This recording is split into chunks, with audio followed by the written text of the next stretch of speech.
AFRICUNIA TV news for July the 23rd, 2021. Reaching from Lagos, the commercial capital of Nigeria. Many thanks for joining me. I'm Deborah Eze.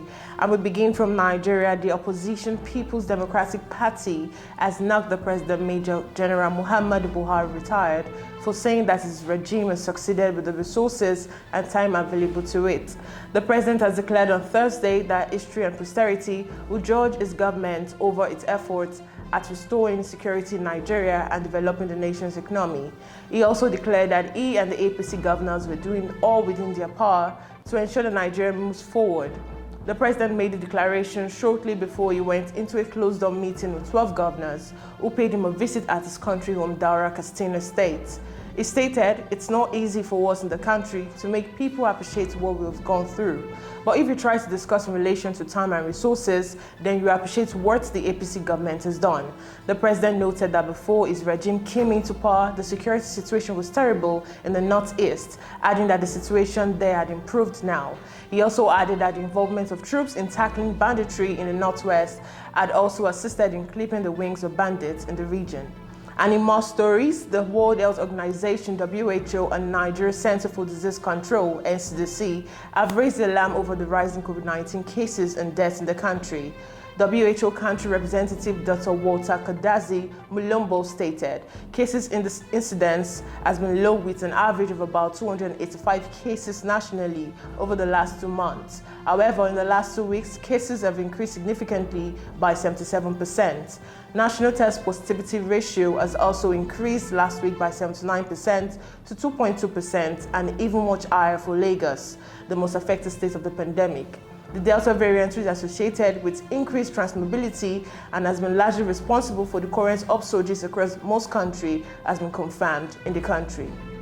And away from that story, we move to Africa, where Madagascar said on Thursday it had foiled an attempt to assassinate various Malagasy figures, amongst which President Andry Rajoelina. 6 people, 2 of them French nationals, according to diplomatic sources, have been arrested.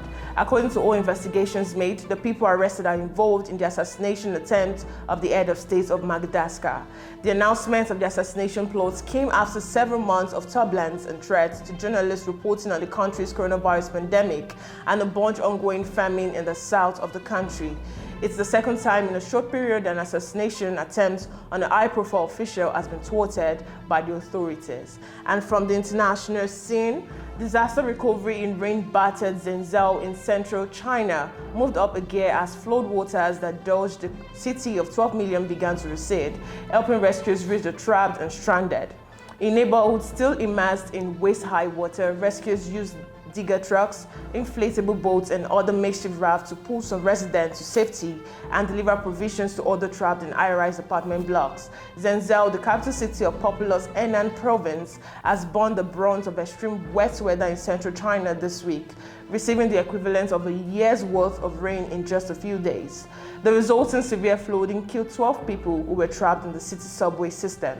It also downed power supplies and stranded residents at home, in offices, and on public transportation.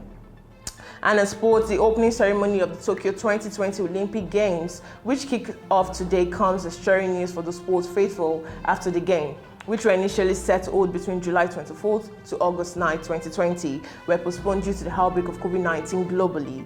The Olympics, which won't have fans in attendance, has over 11,000 athletes from 205 competing in 339 events in 33 sports. Nigeria, competing in its 17th Olympics, has a total of 60 athletics taking part in 10 sports.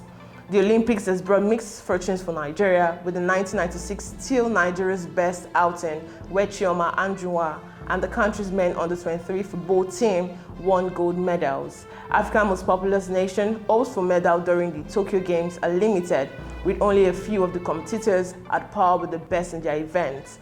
COVID-19 has been one of the major hindrances to Nigeria's preparation for the Olympics. Aside from COVID-19, some fear the crisis rocking the Athletic Federation of Nigeria may take its toll on the athletics at the Games.